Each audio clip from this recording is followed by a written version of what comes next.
بسم اللہ الرحمن الرحیم۔ شروع اللہ کے نام سے جو بڑا مہربان نہایت رحم والا ہے۔ رب کو پیارے رب راضی ہے انہاں ان رب کو پیارے رب راضی ہے انہاں ایویں پیر چوم دے اسی اللہ والیاں دے ان رب کو پیارے رب راضی ہے ناتے ایویں پیر چوم دے اسی اللہ والیاں دے ان رب کو پیارے خالق دی کل خدائی اے انہاں دی بادشاہی خالق دی کل خدائی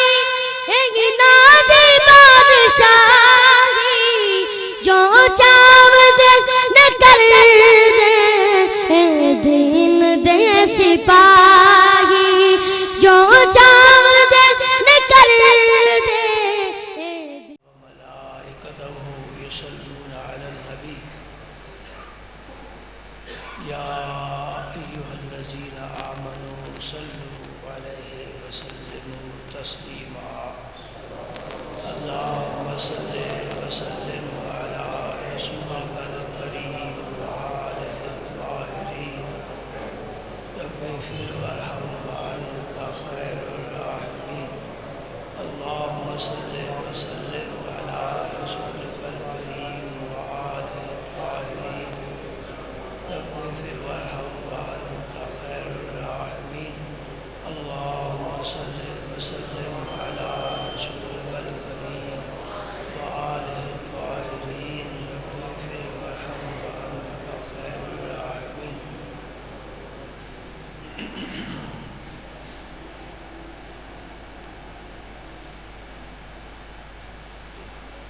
الحمدللہ ہمارا دین دین اسلام ہے۔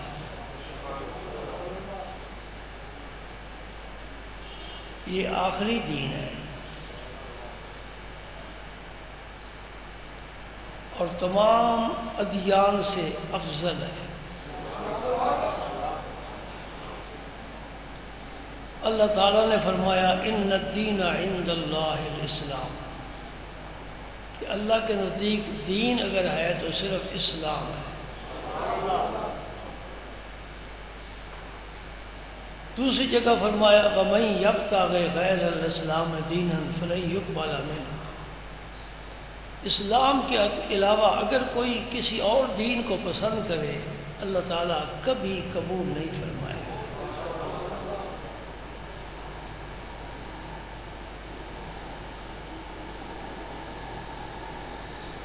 ہمارے نبی کریم صلی اللہ علیہ وسلم کے بعد کوئی نبی نہیں۔ قرآن پاک ایک ایسی کتاب ہے جس کے بعد کوئی اور کتاب آسمان سے نہیں آئے گی۔ حضور کی امت آخری امت ہے اور افضل ترین امت ہے۔ فرمایا کنتم خیر امت اخرجت للناس تأمرون بالمعروف وتنہون عن المنکر وتؤمنون باللہ۔ اے امت محمدیہ تم بہترین امت ہو۔ اور جس وقت یہ آیت نازل ہوئی اس وقت امت تو صرف صحابہ کرام ہی تھے، تو گویا اللہ صحابہ کو فرما رہا ہے تم بہترین لوگ ہو۔ اور آج جو صحابہ کو بہتر نہ سمجھے وہ قرآن کی اس آیت کا منکر ہے۔ بات سمجھ گئے؟ جب یہ آیت نازل ہوئی اس وقت امت مشرق مغرب میں نہیں تھی، وہی امت تھی سرکار کی جو صحابہ کہلاتے ہیں۔ تو اللہ ان کو فرما رہا ہے کنتم خیر امت تم بہترین امت ہو۔ اس میں صدیق اکبر بھی عمر فاروق بھی ہیں، زبان غنی ہیں، علی المرتضیٰ ہے، یہ بہترین امت ہے اور امت کے یہ سردار ہے۔ یہ ایک الگ موضوع ہے۔ ہمارے نبی کے بعد کوئی نبی نہیں، قرآن کے بعد کوئی کتاب نہیں، اس امت کے بعد کوئی امت نہیں، اس دین کے بعد کوئی دین نہیں۔ رب نے فرما دیا الیوم اکملت لکم دینکم واتممت علیکم نعمتی ورضیت لکم الاسلام الدین۔ آج تمہارا دین میں نے مکمل کر دیا ہے، نعمت کو مکمل کر دیا ہے۔ جب چیز مکمل ہو جائے کسی اور کی ضرورت ہی نہیں رہتی۔ آخری نبی آ گئے، کوئی اور نبی آئے گا جھوٹا آئے گا، کوئی اور کتاب آئے گی جھوٹی کتاب آئے گی۔ آخری نبی آ چکے، آخری کتاب آ چکی۔ اس کتاب نے ہمیں ہر چیز کا علم عطا فرمایا، تبیان لکل شیء، قرآن ہر چیز کا بیان ہے۔ عبادات کیا، معاملات کیا،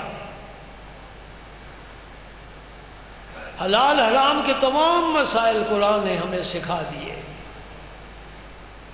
نبی پاک نے اس کی تشریح فرما دی اور عمل کر کے دکھا بھی دیا۔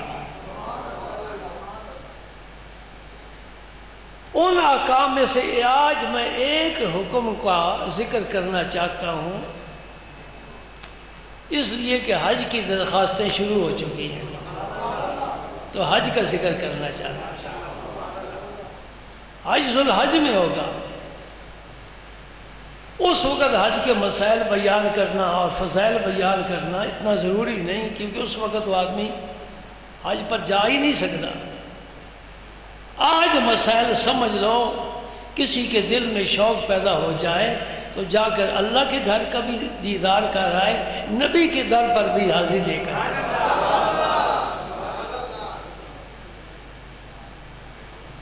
حج کا لغوی معنی کیا ہے؟ حج بھی کہہ سکتے ہو، حج بھی کہہ سکتے ہو، ہا کے نیچے زیر بھی اور ہا کے اوپر زبر بھی، معنی ایک ہی ہے۔ جیسے مکہ شریف کو مکہ بھی کہہ سکتے ہو، مکہ بھی کہہ سکتے ہو، مکہ بے کے ساتھ۔ ان اول بیت وضع للناس للذی ببکۃ مبارکا وہدی للعالمین، یا مکہ نہیں فرمایا، مکہ فرمایا۔ اس گھر کی زیارت کی نیت سے مخصوص دنوں میں مخصوص افعال ادا کرنے کے لیے جانے کا نام حج ہے۔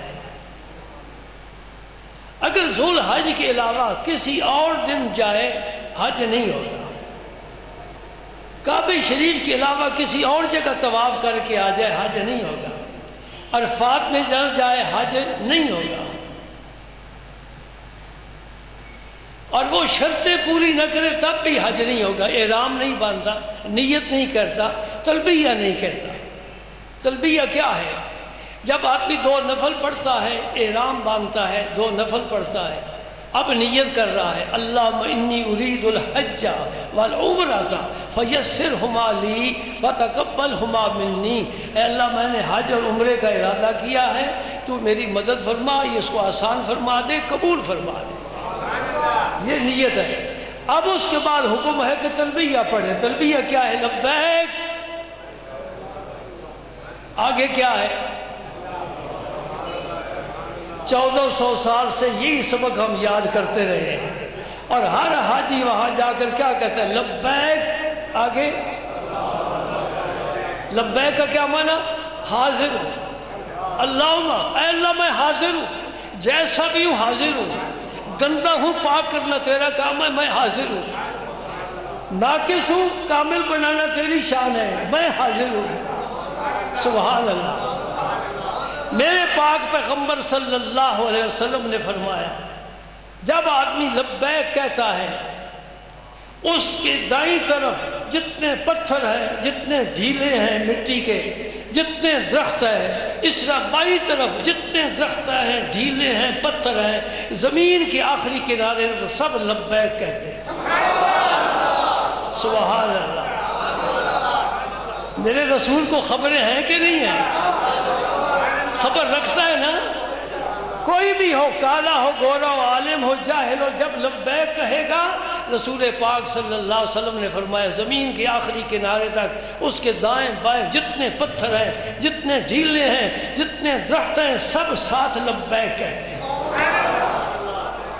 اور اگر تلبیہ کرنے کے بعد اسرائیل علیہ السلام اپنا کام کر لیتے ہیں، قیامت کو اسی احرام کے ساتھ اٹھے گا اور لبیک کہتے ہوئے اٹھے گا، اے اللہ میں حاضر ہوں، وہاں بھی حاضر ہوں، یہاں بھی حاضر ہوں، اور مجھے رب کائنات کی عزت و جلال کی قسم ہے، جو صدق دل سے اپنے رب کو پکارتا ہے رب کبھی محروم نہیں کرتا، ہر وقت قبول کرنے کے لیے تیار ہے، ہر وقت بندے کو قبول کرنے کے لیے تیار ہے۔ وہ کہتے ہیں بازا بازا ہر آنچ ہستی بازا، گر کافرو گبرو بت پرستی بازا، این درگاہ ماں درگاہ نومیدی نیست، ہر ہزار بار توبہ شکستی بازا۔ کافر ہے، مشرک ہے، فاسق ہے، فاجر ہے، ظالم ہے، شرابی ہے، کبابی ہے، قاتل ہے، تو میرے دروازے پر آ جا، میں تجھے قبول کر رہا ہوں۔ سبحان اللہ۔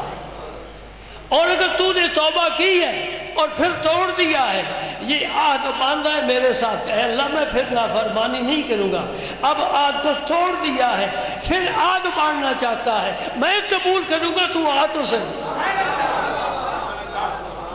سبحان اللہ، ایسا کریم رب ہے اور ہم اس کو فراموش کیے بیٹھے ہیں۔ کتنی کرم نوازی ذات کی، ہمارے ساتھ کوئی معاملہ غلط الٹ کرے ہم تو نہیں معاف کرتے، رب معاف کرتا ہے۔ پھر توبہ کر، قبول ہے، پھر توڑ دی، پھر توبہ کر، قبول ہے۔ دن میں 70 مرتبہ گناہ کرے، 70 مرتبہ توبہ کرے، 70 مرتبہ توڑے، ایک دفعہ کہہ دے یا اللہ معاف کرتے، معاف کر۔ سبحان اللہ، غفور الرحیم ہے، تواب ہے، لطیف ہے، ودود ہے، رحمان ہے، رحیم ہے، کریم ہے، قربان جاؤ ذات پاک۔ بندوں نے اسے پہچانا نہیں، سمجھا نہیں۔ سبحان اللہ۔ اللہ تعالیٰ نے اس آیت میں ذکر فرمایا اپنے گھر کا، ان اول بیت وضع للناس، سورہ آل عمران۔ سب سے پہلا گھر جو بنایا گیا وہ کون سا گھر ہے؟ اللہ فرماتے ہیں میرا گھر ہے، یہ لوگوں کے لیے میں نے بنایا ہے، آؤ اس کا طواف کرو۔ صرف بیٹھے رہو، دیکھتے رہو، دیکھنا بھی عبادت ہے۔ کعبہ شریف کو صرف دیکھنا یہ بھی عبادت ہے، اور یاد رکھنا کعبے کے علاوہ کسی چیز کا طواف شرعاً جائز نہیں بلکہ حرام ہے۔ یہ قبروں کے طواف کرنا شرعاً حرام ہے، یہ عبادت اللہ نے اپنی ذات کے لیے مخصوص فرمائی ہے۔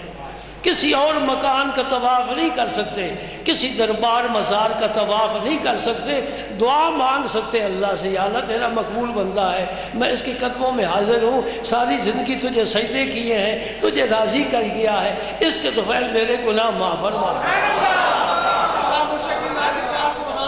سبحان اللہ، سبحان اللہ۔ سمجھ گئے نا؟ درباروں پر جانے کے آداب سیکھنے چاہیے، مزاروں پر جانے کے آداب سیکھنے چاہیے۔ اللہ اور اللہ کے ولی میں فرق تو سمجھنا چاہیے نا، اللہ اللہ ہے، ولی اللہ ہے، رسول اللہ ہے۔ یہ ملانا چلانا نہیں چاہیے، وہ کچھ کام اللہ کے لیے ہے، کچھ بندوں کے لیے۔ سجدہ اللہ کے لیے خاص ہے، رکوع اللہ کے لیے خاص ہے، دعا اللہ کے لیے خاص ہے، اس کے گھر کا طواف اس ذات کے لیے خاص ہے۔ اللہ اکبر، کسی اور کی عبادت جائز نہیں سوائے اللہ کی۔ ان اول بیت وضع للناس، اللہ پاک نے پانی کو پہلے پیدا فرمایا، اب اس پر زمین کو پیدا فرمانا چاہتا ہے۔ ہم جتنے بڑے سائنسدان بن جائیں یہ مسئلہ تو کوئی سمجھ ہی نہیں سکتا کہ پانی کا جو اصل مٹیریل ہے، مٹی اور اس زمین کا جو اصل مٹیریل ہے وہ کہاں سے آیا، وہ کیا ہے۔ اب یہ کہتے یہ پانی ہے، یہ مٹی ہے، یہ ہوا ہے، یہ آگ ہے۔ اللہ کے بندوں کو جو پیچھے اس کے جو شجر نسب ہے وہ تو بتاؤ، کوئی نہیں بتا سکتا۔ اتنا پانی کدھر سے آ گیا کہ یہ زمین چوتھا حصہ ہے، 3 حصے سے زیادہ پانی ہے۔ زمین کو پانی پر پیدا فرمایا، اور کہاں سے پیدا فرمانا شروع کیا؟ جہاں آج کعبہ شریف ہے، یہ مرکز ہے، یہ سنٹر ہے، اس سے زمین کو چاروں طرف پھیلایا۔ اب پانی پر جو چیز بھی ہوگی، کشتی دیکھتے ہو حرکت کرتی ہے، پانی کو سکون نہیں ہے، رب نے پھر پہاڑوں کی میخیں گاڑ دی ہیں،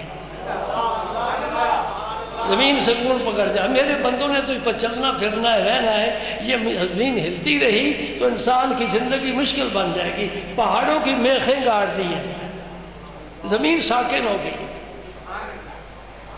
اور ان پہاڑوں میں بھی خزانے رکھ دیے، زمین کے اندر بھی خزانے چھپا دیے۔ اب ہم نے گیس کو تلاش کیا ہے سوئی کے مقام پر، ہمارے بزرگوں کو تو خواب بھی کبھی نہیں آیا تھا۔ اس طرح کے بے شمار خزانے ابھی چھپے ہوئے ہیں۔ احد پہاڑ سارے کا سارا سونے کا ہے، اور فرات کا دریا چلتا ہے، اس کے نیچے سونا ہے۔ نبی پاک نے فرمایا قیامت کے نزدیک دریا خشک ہو گیا اور زمین سونا اگل دے گی۔ کسی کو خبر نہیں، حضور کو خبر ہے، نبی پاک کو خبر ہے، بتا گئے ہیں۔ سبحان اللہ۔ پہلا گھر رب کا آیا کہاں سے؟ آسمانوں سے۔ ابھی آدم علیہ السلام نہیں آئے، پھر آدم علیہ السلام کو زمین پر اتارا، کہاں اترے؟ اسی خطے پر، متحدہ ہندوستان۔ ہم بھی پہلے ہندوستان کا حصہ تھے، اور یہاں سے 40 حج پیدل کیے ہیں حضرت آدم علیہ السلام نے۔ 40 سال ہر سال حج فرماتے تھے۔ ذو الحج کے مہینے کے علاوہ حج نہیں ہو سکتا، اور کعبہ شریف کا جا کر طواف کرتے تھے، پیدل چلتے۔ امام حسن مجتبیٰ رضی اللہ تعالیٰ عنہ نے مدینہ منورہ سے حج کے لیے چلے، فرمایا سواری پر نہیں سوار ہوں گا، اللہ کے گھر جاتے ہوئے مجھے شرم آتی ہے کہ میں سوار ہو کر جاؤں، اللہ کے گھر کا احترام ہے۔ سبحان اللہ۔ امام حسن مجتبیٰ مدینہ پاک سے پیدل حج کرنے کے لیے تشریف لائے، اور ایسے بھی سمت میں گزرے ہیں عاشق، ان میں امام حضرت ابراہیم ادم بلخی کا نام مبارک لیا جا سکتا ہے، جو 2 نفل پڑھتے تھے، اور جہاں سجدہ کرتے تھے پھر وہاں کھڑے ہو کر 2 نفل پڑھتے تھے، جہاں سجدہ کرتے تھے پھر کھڑے ہو کر 2 نفل پڑھتے تھے، اس طرح سفر کرتے ہوئے کعبہ شریف پہنچے۔ یہ عاشقوں کی بات ہے۔ اللہ اکبر۔ پہلا گھر خدا کا کون سا؟ کعبۃ اللہ، بیت اللہ۔ رب نے خود اس کا نام بیت رکھا ہے، میرا گھر ہے، میرا گھر ہے۔ اللہ کی طرف نسبت ہوگی عزت بڑھ گئی، اللہ کی طرف نسبت ہو گئی عزت بڑھ گئی۔ پہلا گھر لوگوں کو لیے میں نے رکھا ہے۔ وَوَضِعَ لِلنَّاسِ لَلَّذِي بِبَكَّةَ مُبَارَكًا وَهُدًى لِلْعَالَمِينَ، یہ برکت والا ہے اور ہدایت ہے عالمین کے لیے، سارے جہانوں کے لیے ہدایت ہے۔ فی آیات بینات، اس میں بڑی روشن واضح نشانیاں ہیں میری قدرت کی، ان میں ایک کا ذکر کیا ہے۔ کون سا؟ مقام ابراہیم۔ ابراہیم علیہ السلام کے قدموں کا نشان پتھر پر ہے، وہ پتھر وہاں محفوظ ہے۔ جو یہ عید پڑھ کر بھی تبرکات کا قائل نہ ہو تو پھر اس کے پاس علم نہیں ہے۔ ابراہیم علیہ السلام نے پتھر پر کھڑے ہو کر رب کے گھر کی تعمیر کی تھی، اور وہ پتھر ایسا تھا، یہ گو بناتے نا مکان بنانے کے لیے، جب اوپر چلے جاتے پھر نہیں بناتے۔ ابراہیم علیہ السلام نے تعمیر کے لیے ایسا کوئی انتظام نہیں کیا۔ رب نے کہا میرے خلیل اس پتھر پر کھڑا ہو جا، یہ تجھے اوپر بھی لے جائے گا نیچے بھی لے آئے گا۔ اس کو بطور لفٹ استعمال کیا گیا ہے۔ کیونکہ مٹیریل لینے کے لیے نیچے آنا پڑتا ہے اور اوپر اینٹیں پتھر جوڑنے کے لیے اوپر جانا پڑتا ہے، اور اسماعیل علیہ السلام سارا سامان مہیا کر رہے ہیں، ابراہیم علیہ السلام پتھر جوڑتے چلے جا رہے ہیں، کعبہ بنتا جا رہا ہے، پتھر نیچے آتا ہے اوپر جاتا ہے، اللہ کی قدرت ہے۔ سبحان اللہ، سبحان اللہ۔ اس پتھر کو رب نے محفوظ رکھا، جہاں بھی رکھا۔ جب زمانہ آیا سید عالم صلی اللہ علیہ وسلم کا تو حضرت عمر فاروق نے عرض کی، یا رسول اللہ مقام ابراہیم پر نفل پڑھنے چاہیے، جب طواف ختم ہو تو جہاں ابراہیم علیہ السلام کے قدموں کے نشان ہیں وہاں نفل پڑھنے چاہیے۔ چاہتے تھے کہ حضور فرمائے، حضور خاموش ہو گئے، حضور چاہتے تھے کہ اللہ فرمائے تاکہ سارے مولویوں پر بات کھل جائے کہ اللہ اپنے دوستوں کی نشانیوں کو کتنا محفوظ رکھنا چاہتا ہے۔ بات سمجھ رہے نہیں سمجھ رہے؟ کعبے کا طواف ہماری سمجھ میں آ گیا، نفل پڑھنے سمجھ میں آ گئے، دعا مانگنی سمجھ میں آ گئی، قرآن کی تلاوت کرنا سمجھ میں آ گئی، عبادت ہے۔ ابراہیم کے قدموں کے نشانوں پر سجدے کرنا کون سی عبادت ہے؟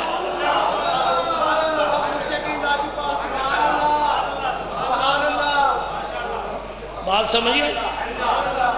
حضور انتظار فرمایا، رب نے جبریل سے کہا جلدی جا، میرا یار انتظار کر رہا ہے۔ وَاتَّخِذُوا مِن مَّقَامِ إِبْرَاهِيمَ مُصَلًّى، قرآن کی آیت ہے کہ نہیں؟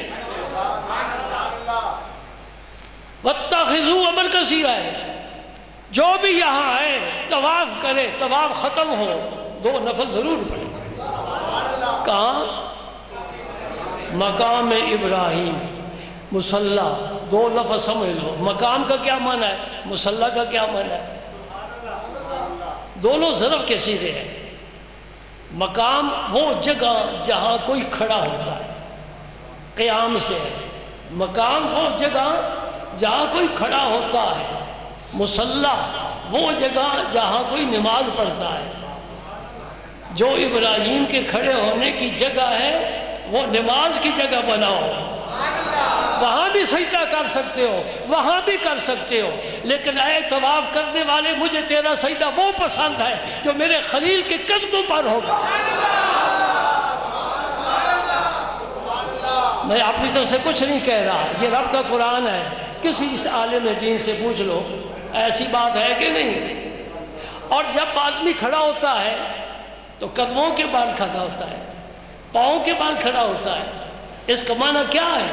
جہاں ابراہیم خلیل اللہ کے آج سے ہزاروں سال پہلے قدم لگے تھے، ہزاروں سال بعد میں آنے والا کوئی عالم دین ہے، کوئی کیسا بھی ہے، یہاں سجدہ ضرور کرے۔ کس کی تعظیم ہے؟ یہ تعظیم کس کی ہے؟ ابراہیم علیہ السلام کے قدموں کی تعظیم۔ خواجہ حافظ شیرازی نے کہا تھا بمقام کے نشانے کف پائے تو بود، سالہا سجدہ صاحب نظرہ خواہد بود۔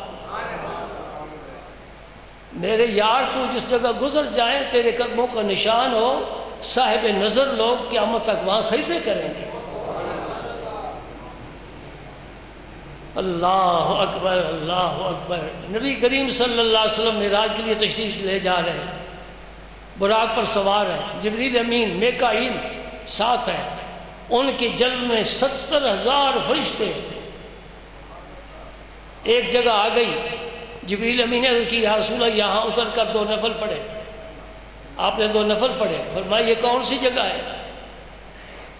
جناب یہ عیسیٰ علیہ السلام کی ولادت کی جگہ ہے۔ عیسیٰ علیہ السلام کب پیدا ہوئے؟ آج نفل کیوں پڑھ رہے ہو؟ پڑھائے جا رہے ہیں، جبریل کو مسئلے کا پتہ نہیں ہے کہ نفل تو کسی جگہ بھی پڑھے جا سکتے ہیں؟ نہیں سمجھ آ رہی؟ پھر آپ سوار ہوئے، پھر چلے، پھر ایک جگہ جا، فرمایا ٹھہر جاؤ، سواری روک دی، یہاں حضور نماز پڑھے، یہاں موسیٰ علیہ السلام پر وحی آئی تھی، یہاں بھی نماز۔ مفتی احمد یار خان صاحب رحمۃ اللہ علیہ نے بڑی پیاری بات فرمائی. اور میں ایک شخص نے کہا کہ درباروں پر کیوں جاتے ہو؟ میں نے کہا بھئی اللہ کی رحمت لینے کے لیے جاتے ہیں. اس نے کہا اللہ کی رحمت صرف درباروں پر ہے، باقی کسی جگہ نہیں. سوال کرنے والے سوال تو ٹھیک ہی کیا ہے نا، کیونکہ شیطان بڑا لکھا پڑا ہوا ہے، اس کے سامنے PhD کی کوئی حیثیت نہیں. بڑا مطالعہ اس کا. یہ وہ سبق دے رہا ہے کہ رب کی رحمت ہر جگہ ہے، جہاں بھی دعا مانگو اللہ اپنی رحمت سے نوازے گا. مفتی صاحب نے ایک عقلی جواب دے کر اسے خاموش کرا دیا. آپ نے فرمایا بھائی پشاور سے چلتی ہے ٹرین، جاتی ہے کراچی، تو کسی جگہ بھی کھڑا ہو تو ٹرین پر سوار ہو جانا، اسٹیشن پر کیوں جاتا ہے؟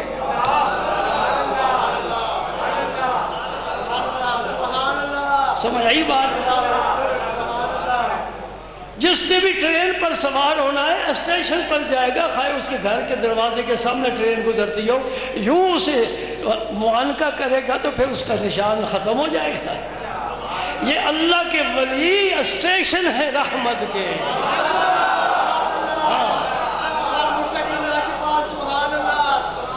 سبحان اللہ سبحان اللہ سبحان اللہ. اس لیے رب نے فَاتَّخِذُوا مِن مَّقَامِ إِبْرَاهِيمَ مُصَلًّى، ہے پتھر اس پر نشان تو میرے خلیل کے ہیں، آؤ یہاں سجدے کرو اور مجھے راضی کر لو.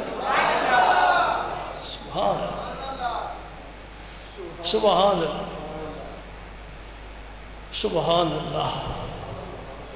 نبی کریم صلی اللہ علیہ وسلم نے حج فرض ہوا جس سال، آپ نے اس سال حج نہیں فرمایا. حج سن 9 ہجری میں فرض ہوا، سن 9 ہجری میں، اور اس سے اگلے سال حضور نے حج فرمایا. اور یہ حج حجۃ الوداع کہلاتا ہے. حضور کا یہی پہلا حج ہے، یہی آخری حج ہے. ایک ہی حج فرمایا. عمرے 4 فرمائے، ایک عمرہ حج کے ساتھ، 3 اس کے علاوہ. چاروں عمرے ذوالقعدہ میں فرمائے جو حج سے پہلے مہینہ ہوتا ہے. عمرے 4 فرمائے، حج 1 فرمائے. اور اس حج کے موقع پر عرب کے تمام مسلمان قبائل جمع تھے نبی پاک صلی اللہ علیہ وسلم کے مناسک حج دیکھنے سمجھنے کے لیے. اور عرفات کے میدان میں حضور نے خطبہ ارشاد فرمایا. وہ خطبہ تاریخ میں ایسا خطبہ ہے کہ بڑے بڑے علماء داد دیتے ہیں، تحسین پیش کرتے ہیں. اتنا جامع خطبہ حضور نے ارشاد فرمایا. کس پر فرض ہوتا ہے حج؟ مسلمان ہو، کافر پر نہیں، عاقل ہو، پاگل اور مجنون پر نہیں، بالغ ہو، نابالغ بچے پر نہیں، زاد راہ اس کے پاس ہو، یعنی سفر خرچ، سواری کا انتظام، اس کو راحلہ کہتے ہیں حدیث میں. اس آدمی کوئی عذر نہ ہو، مثلا بیمار ہے، یہ اتنا بوڑھا ہے چل پھر نہیں سکتا. یہ سب کے لیے یہ شرطیں ہیں. عورت کے لیے ایک زائد شرط ہے جو مرد کے لیے نہیں ہے.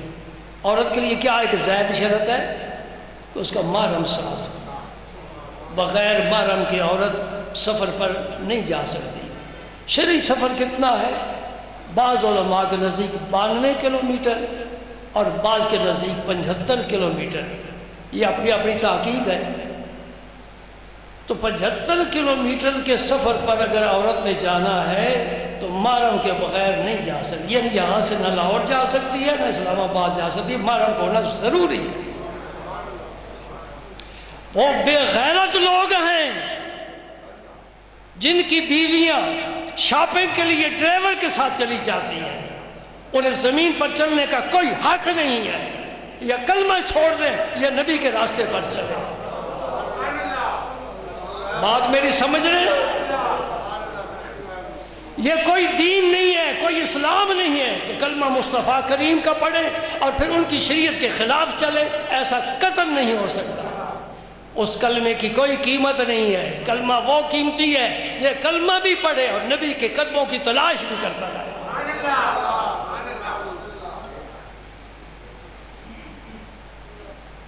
آپ لوگ بچیوں کو ملتان جہاں وہ کورس کرایا جاتا ہے MBBS کا وہاں داخل کرا کر دیتے تو ڈاکٹر بنے گی، یہاں بٹھا دیا بس پر، جی کیا جائز ہے شرعاً؟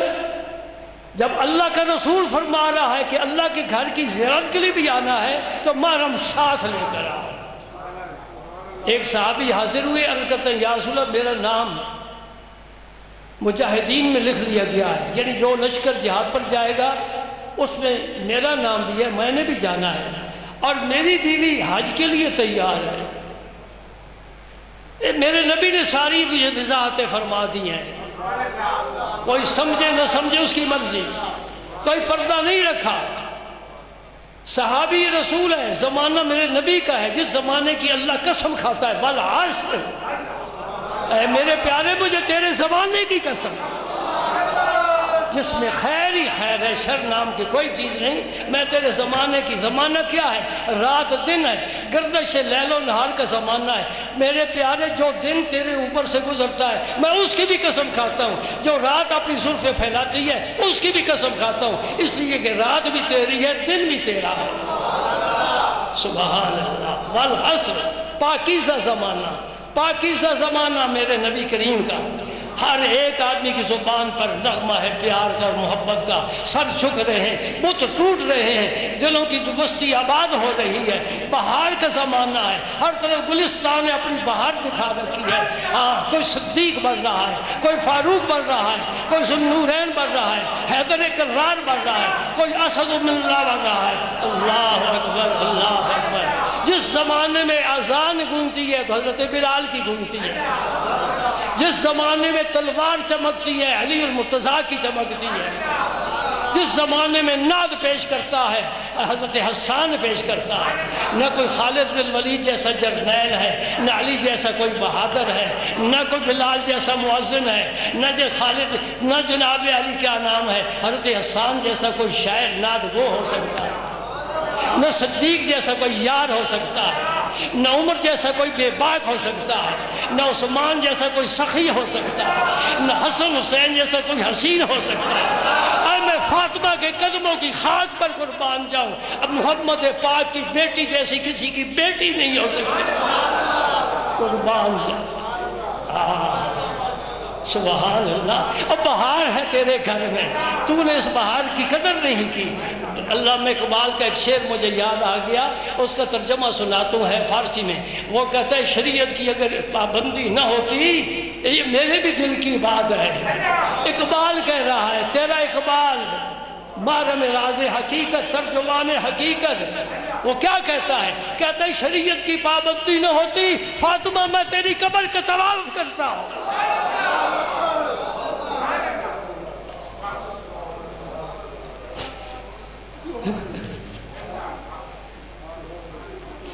خاتون جنت کو رب نے یہ اعلیٰ مقام دیا ہے کہ عاشق ترستے ہیں کہ کاش کوئی ذرہ ان کے قدموں کی خاک کا مل جائے، میں اپنی آنکھ کا سرمہ بناؤں۔ سبحان اللہ، سبحان اللہ۔ اور جس کے ہاتھوں کو مصطفیٰ نے بوسے دیے ہیں، سبحان اللہ، جنتی عورتوں کا سردار بنایا ہے۔ نبی کی سب سے پیاری چہرتی بیٹی خاتون جنت حسنین کریمین کو اپنی آغوش میں لے کر پالا ہے، اور کیا پالا ہے؟ ان کے اندر روح پھونک دی ہے دین اسلام کو۔ یا اللہ بڑا کریم ہے، ان کی مزار پر انوار پر کروڑوں اربوں بے شمار رحمت نازل فرما۔ خاتون جنت کے اس امت کو خدا کی قسم وہ تحفے دیے ہیں جس کی مثال پوری انسانیت میں نہیں ملتی۔ اولاد آدم میں کوئی ایسا شخص نہیں ہے۔ یاد رکھ لو، عائشہ صدیقہ کی بڑی شان ہے، ان کی پاک دامنی کا ذکر قرآن کر رہا ہے۔ خدیجہ کبریٰ کی بڑی شان ہے، حضرت آمنہ کی بڑی شان ہے، لیکن حضرت مریم کی بڑی شان ہے، ایک پیغمبر کی ماں ہے۔ حضرت آسیہ کی بڑی شان ہے کہ مرنے سے پہلے رب نے جنت میں مقام دکھا دیا، لیکن یہ سب شانے والے نیچے ہیں، خاتون جنت اوپر ہے۔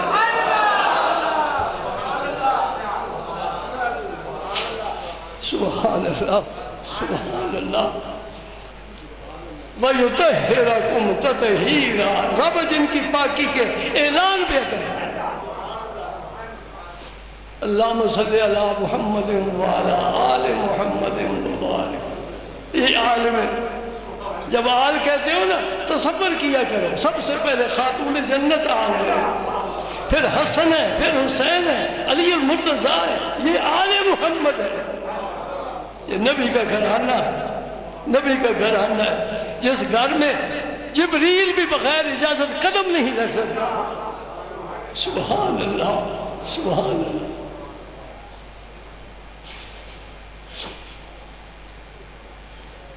اللہ اللہ۔ بھائی عمل بعد میں ہوتا ہے، پہلے عقیدہ ہوتا ہے، پہلے اندر سوچ آتی ہے، پھر آدمی کام کرتا ہے۔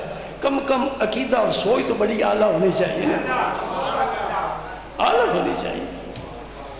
اللہ اللہ تیرا کرم ہے، تو نے ہمیں خارجیوں سے بھی بچایا، رافضیوں سے بھی بچایا۔ خارجی آل بیت کے دشمن، رافضی صحابہ کے دشمن، ہم آل بیت کے بھی غلام ہیں، صحابہ کے بھی غلام ہیں۔ پنجابی کا ایک مائیہ ہے، وہ سنائے دیتا ہوں، کیا کہتا ہے؟ تار سرنگیاں دی، تار سرنگیاں دی، نالے نوکر تیری، نالے تیرے نال دے سنگیاں دی۔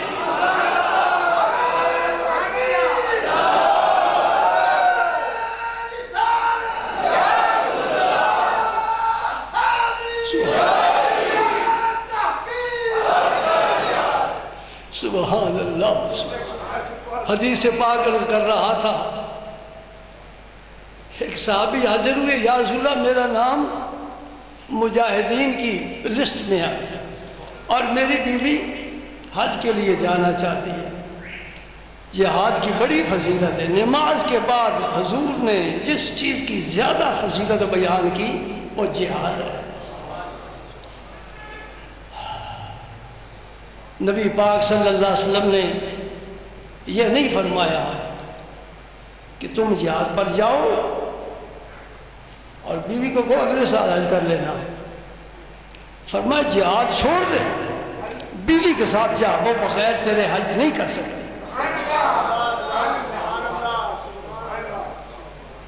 یا میں ایک اور مسئلہ بھی بتانا چاہتا ہوں، لیکن میں 100% یقین رکھتا ہوں اس پر کسی نے عمل نہیں کرنا۔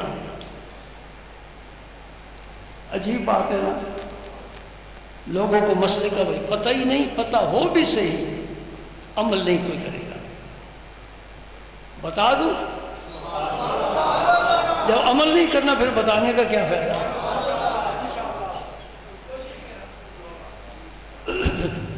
یہ مردوں کے ساتھ نہیں ہے تعلق اس مسئلے کا، جن کے ساتھ ہے وہ میری آواز نہیں سن رہی، یہ صنف نازک کے ساتھ تعلق ہے۔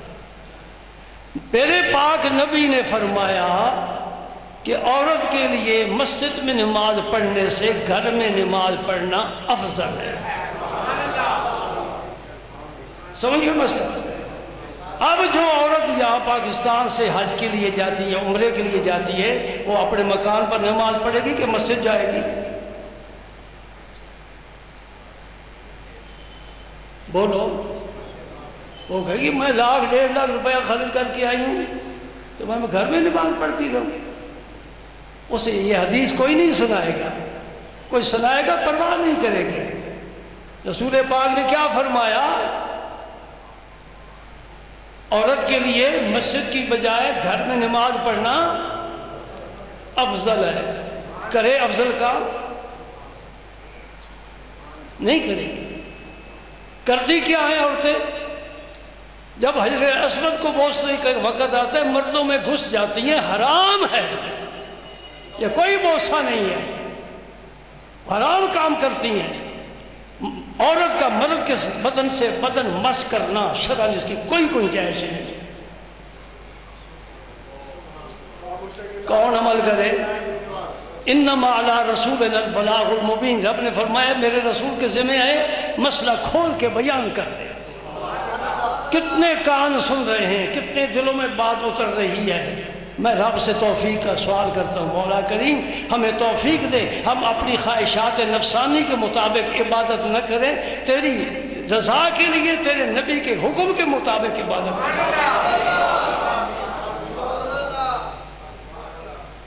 حضرت عمر جانے لگے نا عمرے کے لیے، اجازت طلب کی، کیا پیارا انداز ہے، کیا نبی کی صحبت ہے۔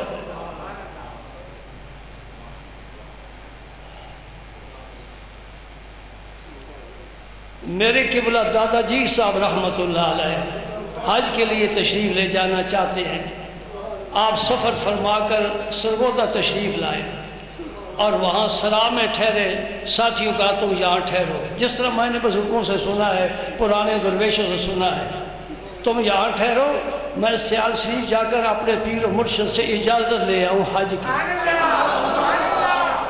آج صرف حج عمرے نہیں کرنے ہیں، کچھ ادب آداب کا بھی خیال رکھنا ہے۔